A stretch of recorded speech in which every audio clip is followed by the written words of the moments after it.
Hey warriors, welcome back to the channel. You ever notice how every time you show mercy, you end up regretting it? You gave someone a second chance, and they used it to stab you in the back. You extended compassion to an enemy, and they interpreted it as weakness and attacked harder. You played fair while your competitors played dirty, and they destroyed you while you maintained your integrity. And every single time this happens, you tell yourself the same thing. I was being the bigger person. I was doing the right thing. I'm not going to lower myself to their level. And you feel good about that. You feel morally superior. Until you realize something. You're broken. Again. And they're not. Here's what's actually happening. You can't be ruthless because you've been programmed to feel guilty about it. Someone wrongs you, and you know exactly what you should do. Cut them off completely. Retaliate decisively.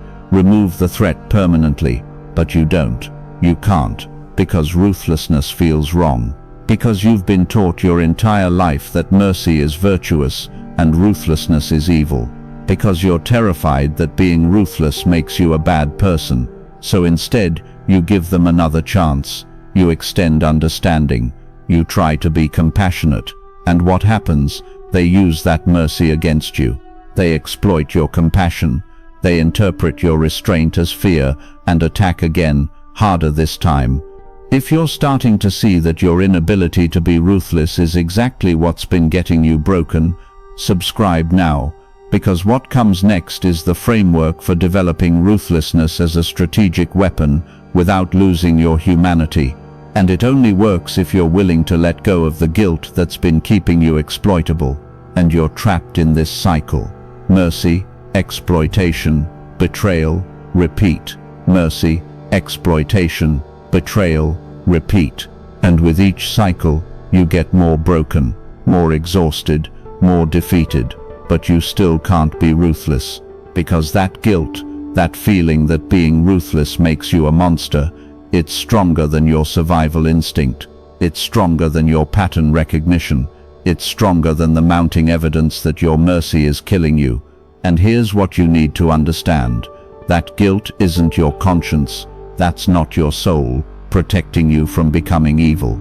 That's programming. Social conditioning designed to keep you manageable, exploitable, and harmless to people who have power over you. Machiavelli understood something that destroys good people. In a world where ruthless actors exist, choosing to never be ruthless isn't noble. It's suicide. You're not protecting your integrity by refusing to be ruthless when it's required. You're guaranteeing your destruction by people who have no such constraints. You think you're being the bigger person, but you're actually just being the easier target. You think you're maintaining your humanity, but you're actually letting your humanity become the weapon that breaks you. And the people breaking you, they sleep fine at night. They don't feel guilty. They don't question themselves. They just win, while you lose, again and again and again. And here's the choice you're facing right now, whether you want to admit it or not: become ruthless or be broken. There's no third option. There's no middle ground where you maintain your moral purity and also stop getting destroyed. That's a fantasy.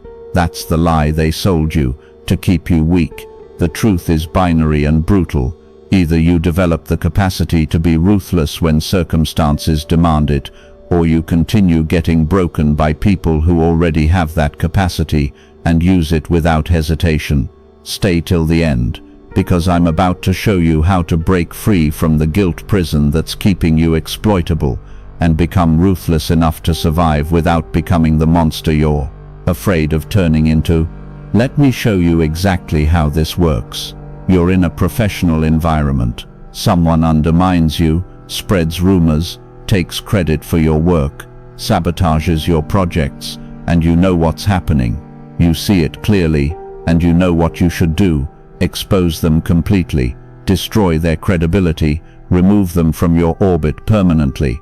But you don't, because that feels ruthless, that feels mean, that feels like you're being vindictive. So instead, you take the high road.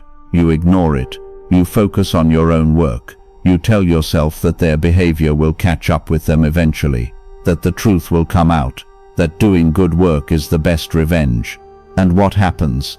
They keep going, they get bolder, they take more credit, they spread worse rumors, they sabotage bigger projects, because your restraint isn't being interpreted as strength, it's being interpreted as weakness, as fear, as inability to retaliate.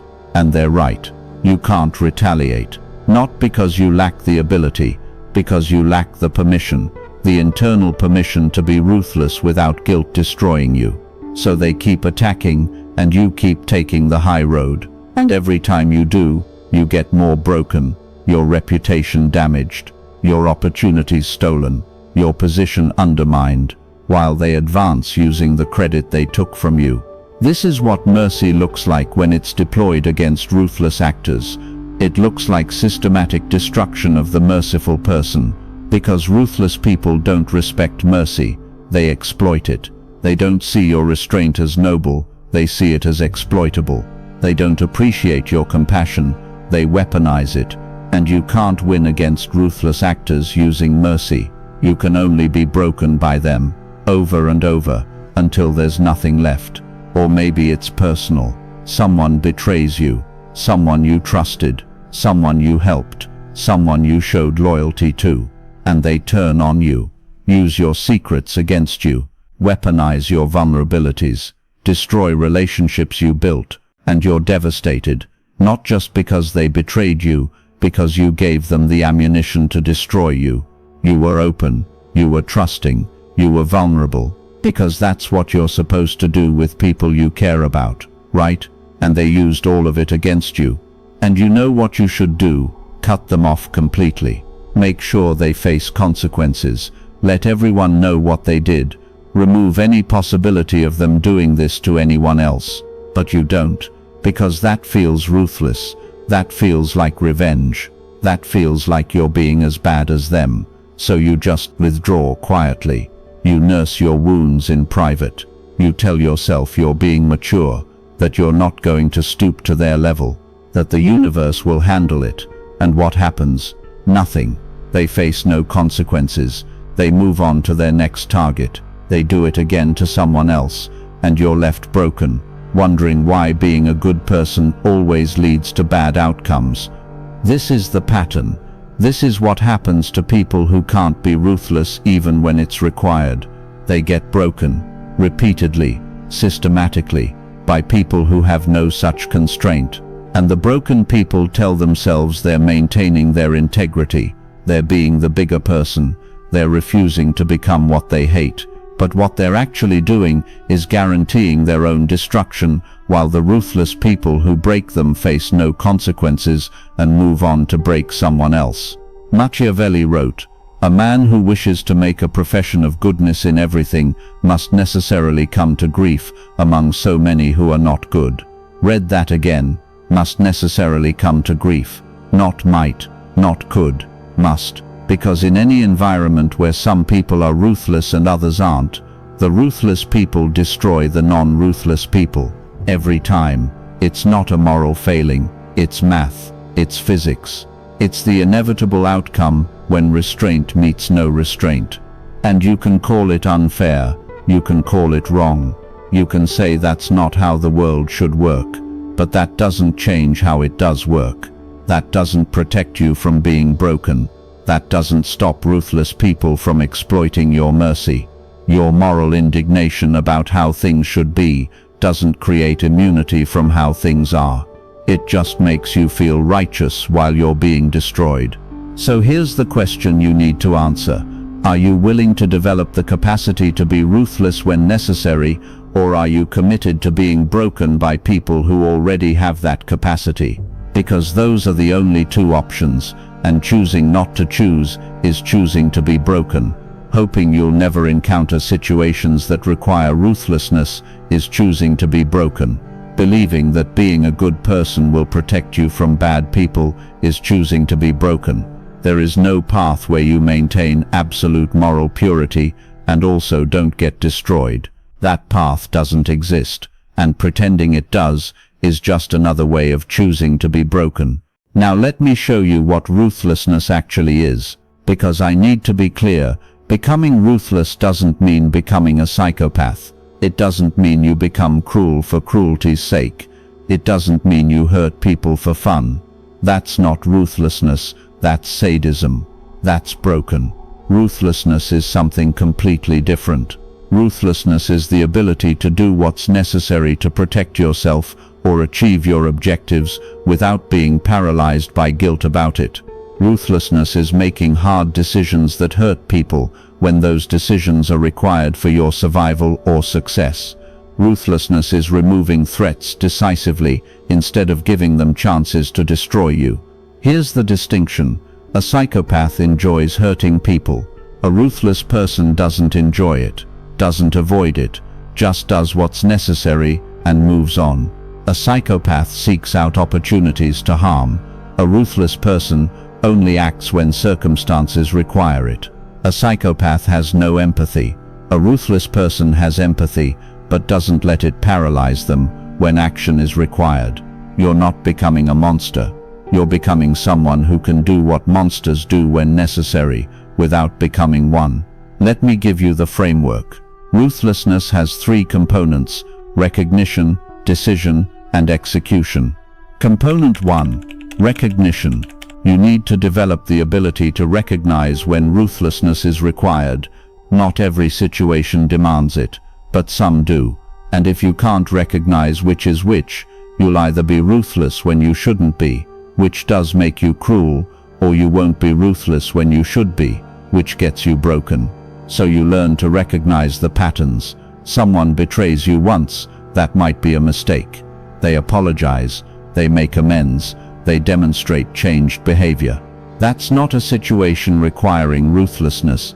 That's a situation where mercy might be strategic. But someone betrays you repeatedly. Someone shows you through consistent behavior that they'll exploit any mercy you extend.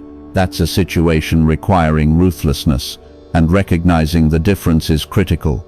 The recognition pattern. If someone has shown you through repeated behavior that they'll exploit mercy, that they'll interpret restraint as weakness, that they'll use every chance you give them to harm you further, ruthlessness is required. If someone has demonstrated once that they made a mistake and corrected it, mercy might be strategic.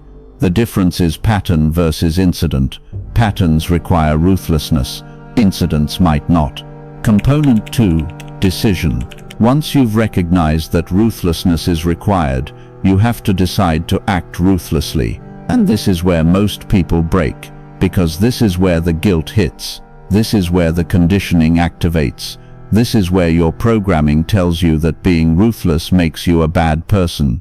And if you listen to that guilt, you won't act, you'll hesitate, you'll give another chance, you'll extend more mercy, and you'll get broken again. So you have to make the decision to act ruthlessly despite the guilt. Not because the guilt is wrong, because the guilt is conditioning that doesn't serve your survival. Here's how you make this decision. You ask yourself, what happens if you don't act ruthlessly? What happens if you extend mercy again? What happens if you give another chance? What happens if you don't remove this threat? And you play it forward. You imagine the most likely outcome based on their demonstrated pattern of behavior. And usually, the answer is, they exploit your mercy again. They interpret your restraint as weakness again. They harm you again, worse this time. And once you see that clearly, once you recognize that mercy in this situation guarantees your continued destruction, the decision becomes easier. Not easy. Easier. Because now it's not about being mean or being nice. It's about survival. It's about refusing to keep volunteering for your own destruction. Component 3. Execution. Once you've recognized the situation requires ruthlessness and decided to act, you have to execute completely. This is critical, because incomplete ruthlessness is worse than no ruthlessness. Machiavelli understood this. Men ought either to be well treated or crushed, because they can avenge themselves of lighter injuries, of more serious ones they cannot. Translation: if you're going to act against someone, do it completely. Because if you act halfway, if you're ruthless enough to hurt them, but not ruthless enough to neutralize them, you've just created an enemy who can retaliate. You've made things worse, not better. So execution means when you cut someone off, you cut them off completely. No half measures, no leaving doors open, no maybe we can be friends later. Complete severance. When you retaliate against someone who's been undermining you, you don't just defend yourself, you eliminate their ability to attack again.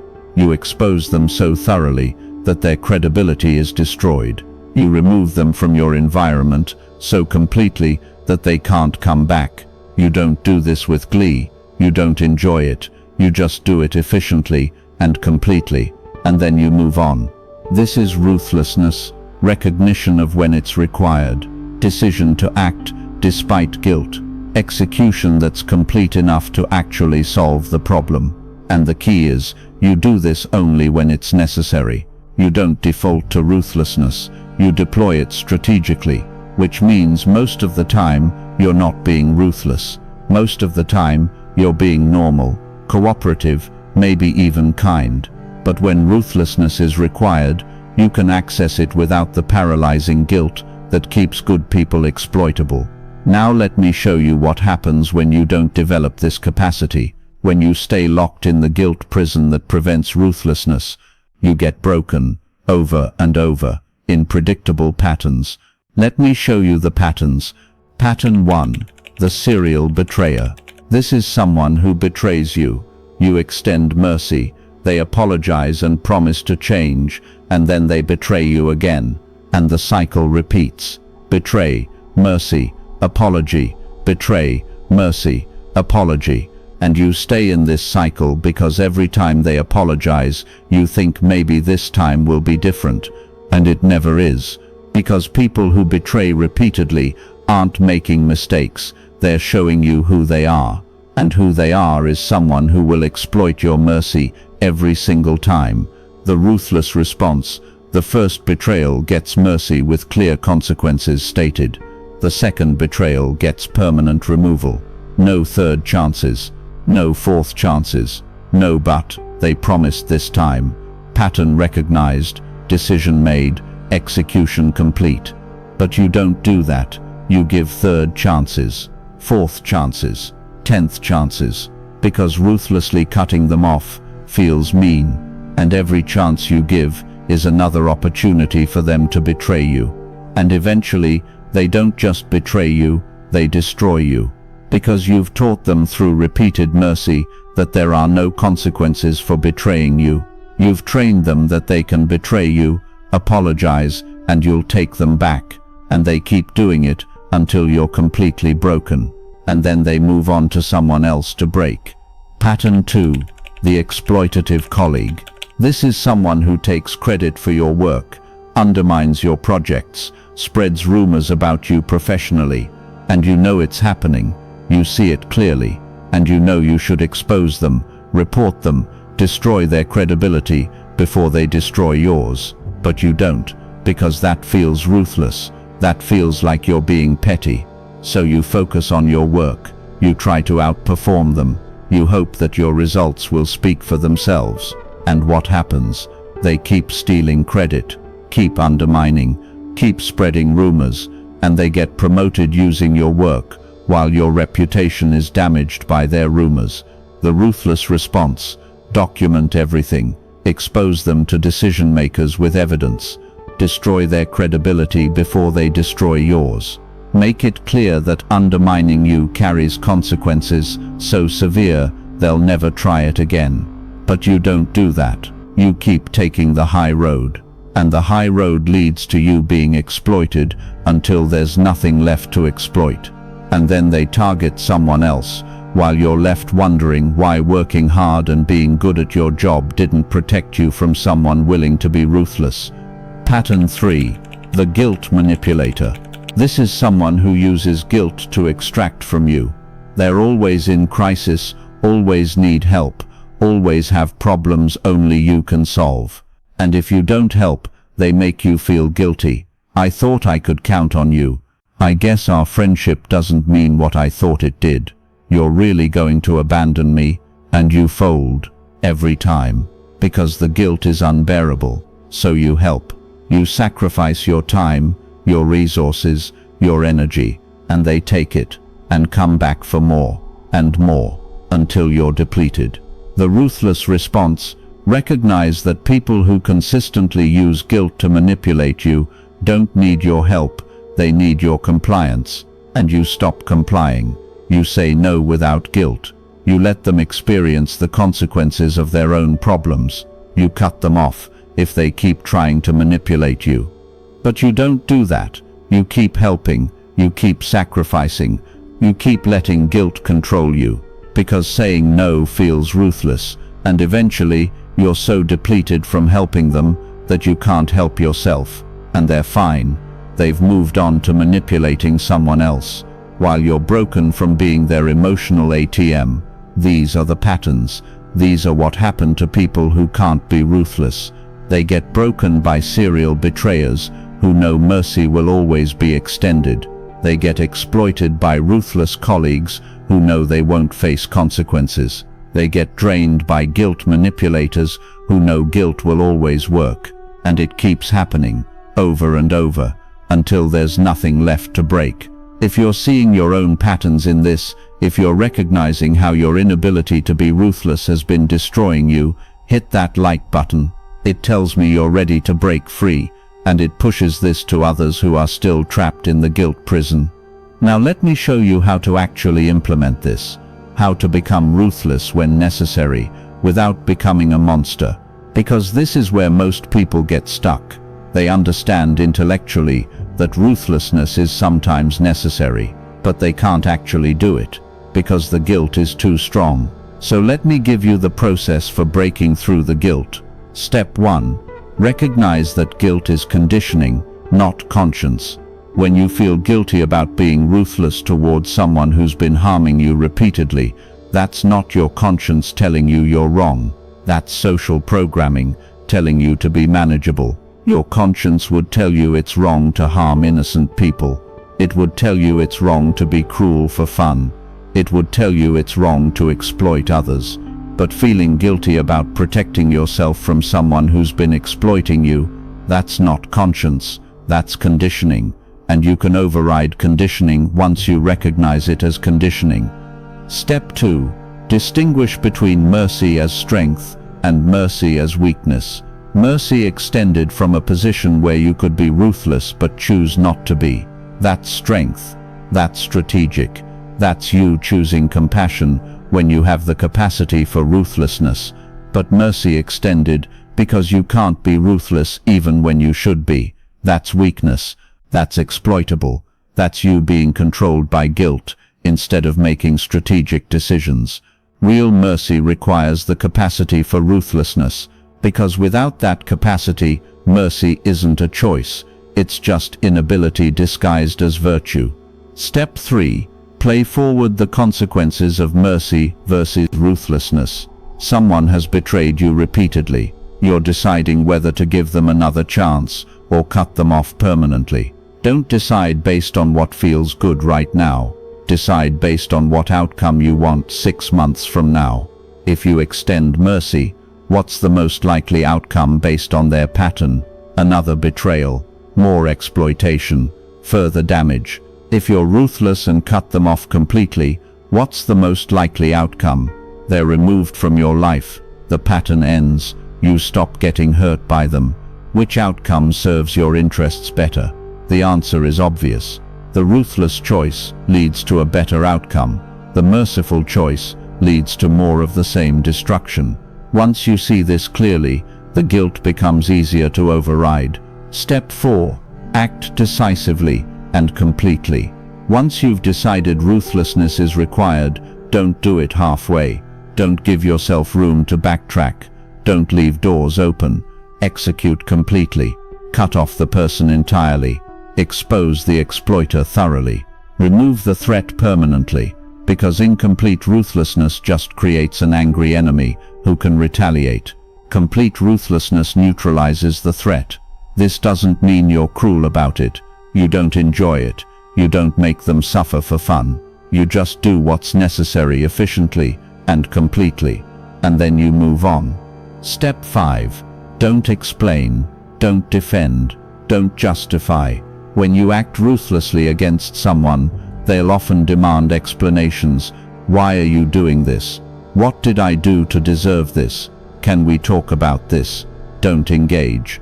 Explanations give them information they can use to manipulate you back into mercy. Justifications make it seem like you're not sure about your decision. Silence is more powerful. You've decided. You've acted. It's done. Their understanding isn't required. Their approval isn't necessary. Their ability to manipulate you through guilt is neutralized by your refusal to engage the conversation. Let me show you what this looks like in practice. Someone has been undermining you at work. Repeatedly. You've documented it. You've recognized the pattern. You've decided ruthlessness is required. Here's the execution. You go to decision makers with documented evidence of their behavior. You present it calmly and factually. You don't make it emotional. You don't attack them personally. You just show the pattern of behavior and the impact it's had, and you let the evidence speak, and they face consequences: demotion, termination, damaged reputation, whatever the organization decides. And when they try to talk to you about it, when they demand to know why you betrayed them, you don't engage. You don't explain. You don't justify. You just maintain the boundary. It's done. Or someone has been exploiting your kindness repeatedly, always in crisis, always needing your help, using guilt to extract from you. You've recognized the pattern. You've decided ruthlessness is required. Here's the execution. Next time they come to you with a crisis, you say no, cleanly, finally. I can't help with this. When they try to guilt you, I thought I could count on you. You don't engage the guilt trap. I understand you're disappointed. I still can't help. When they escalate, you're really going to abandon me. You hold the boundary. I hope you find the help you need. It's not coming from me. And you stop responding. You've removed yourself from their extraction system, ruthlessly, completely, and they'll find someone else to manipulate, while you recover from the depletion they caused. This is how you implement ruthlessness, not as a default, not as your first response, but when it's required, when someone has demonstrated through repeated behavior that mercy will only be exploited. You execute without guilt. You recognize the pattern, you make the decision, you act completely, and you move on. And the guilt that tries to stop you, you recognize it as conditioning and override it with strategic thinking about outcomes. What outcome do you want? Continued exploitation or removal of threat? The answer determines the action, and ruthlessness becomes the tool that protects you, not the character flaw that makes you a monster. Now let me address what you're probably thinking. But if I become ruthless, won't I become the same as the people who hurt me? And the answer is, only if you deploy ruthlessness indiscriminately. Only if you become ruthless as a default, instead of as a strategic response. The difference between you and the people who broke you is this: they're ruthless to anyone, anytime, for any reason. You're ruthless only when it's required for your survival or protection. They enjoy hurting people. You don't enjoy it. You just do what's necessary when it's necessary. They're predators. You're someone with predator capacity that you deploy defensively. That distinction matters. That's the difference between becoming ruthless and becoming a monster. Think about it like this. Having the capacity to be violent doesn't make you a violent person. It makes you someone who can defend themselves if attacked. You don't go around attacking people. But if someone attacks you, you can respond with violence to protect yourself. That capacity doesn't make you bad. It makes you safe. Same with ruthlessness.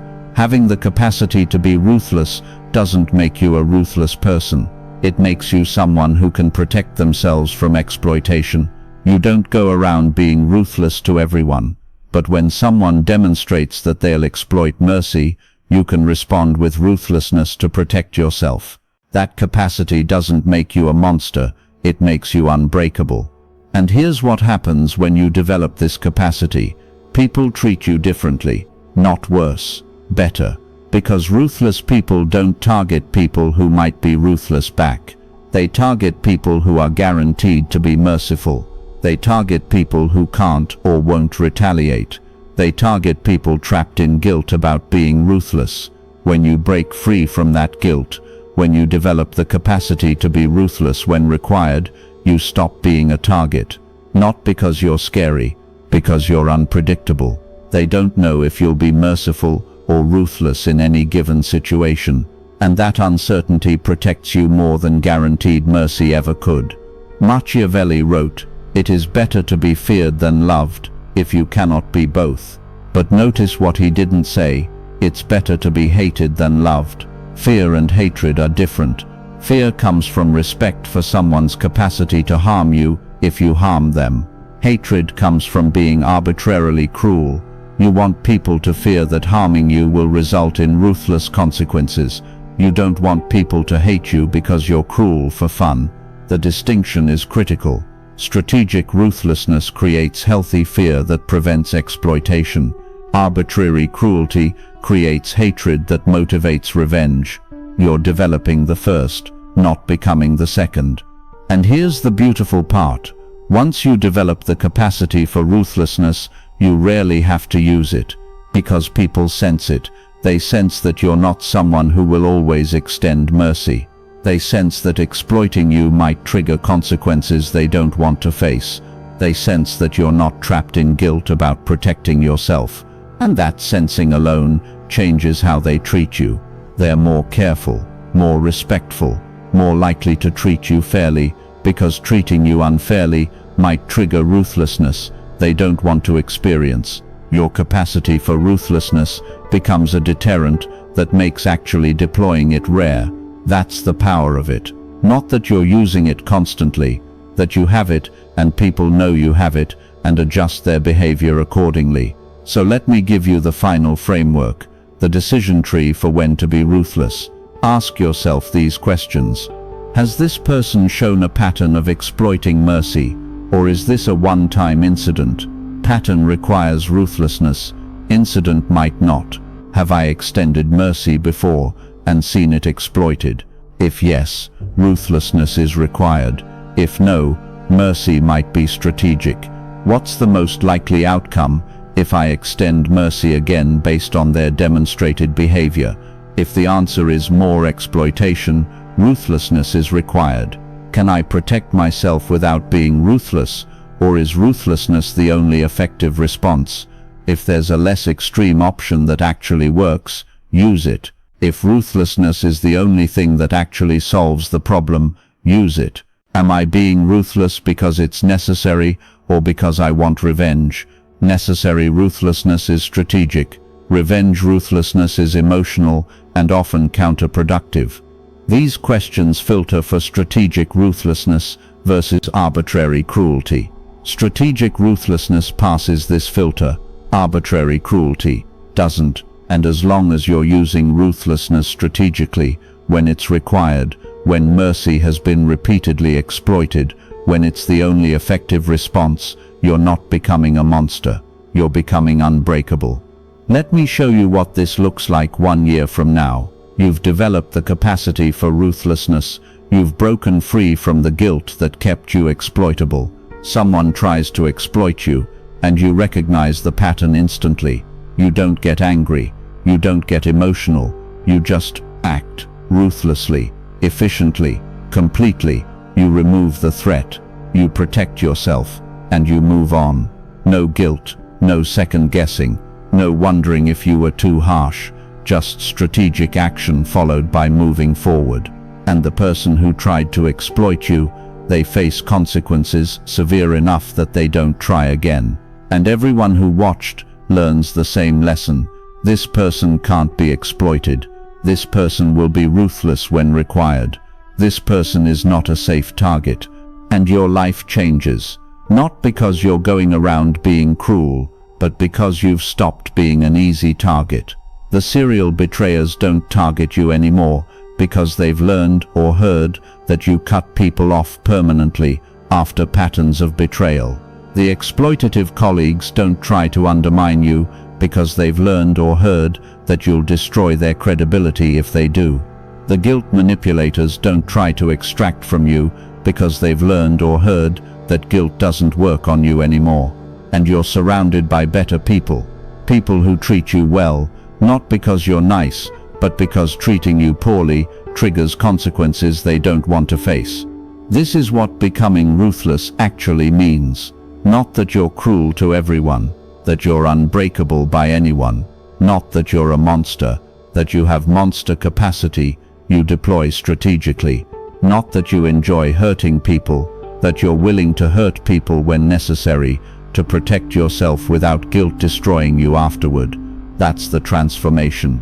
From someone who gets broken by their own mercy to someone who can be merciful when it's strategic and ruthless when it's necessary, and sleep fine either way. Become ruthless or be broken. That's the choice. That's always been the choice. You just weren't allowed to see it clearly because the people benefiting from your mercy needed you to believe that ruthlessness equals evil. But it doesn't. Ruthlessness equals survival. Ruthlessness equals refusing to volunteer for your own destruction. Ruthlessness equals protecting yourself from people who will absolutely destroy you if you let them. And letting them doesn't make you good, it makes you broken. So develop the capacity, break free from the guilt, learn to recognize when ruthlessness is required, make the decision to act despite conditioning, execute completely when you do act, and stop being the person who gets broken by their own kindness. Because kindness toward people who exploit it isn't kindness, it's complicity in your own destruction. And you can't build anything meaningful, you can't protect anyone you care about, you can't achieve anything significant if you keep letting ruthless people break you because you're too guilty to break them first. Machiavelli understood this 500 years ago. Good people get destroyed by bad people because good people won't do what bad people do. And the only way to survive in a world with bad people is to develop the capacity to do what they do when it's required without becoming them. That's the balance. That's the path. That's how you become ruthless enough to survive without becoming so ruthless you lose your humanity. You keep your compassion. You keep your empathy. You keep your ability to be kind. But you add ruthlessness as a tool you can deploy when someone demonstrates they'll exploit anything else. And that combination, compassion with the capacity for ruthlessness, that's what makes you unbreakable. If you're ready to break free from the guilt prison and develop ruthlessness as a strategic weapon, subscribe and turn on notifications. Drop a comment telling me which pattern you're breaking first. Share this with someone who's still getting broken by their own compassion and needs to see there's another way. Because the world is divided into two groups. People who can be ruthless when necessary, and people who get broken by people in the first group. And you've been in the second group long enough. You've been broken enough. You've extended mercy to people who exploited it enough times. You've given chances to people who used them to hurt you enough. You've clung to moral purity while it cost you everything enough. It's time to develop the capacity you've been missing. The capacity that protects you. The capacity that makes you unbreakable. The capacity for ruthlessness without guilt. Not as your default, as your defense, not as who you are, as what you can do when it's required, not as a monster, as someone who refuses to be broken anymore. Become ruthless when necessary, or continue being broken by people who already are. The choice is yours. Choose survival, choose protection, choose becoming unbreakable, choose ruthlessness.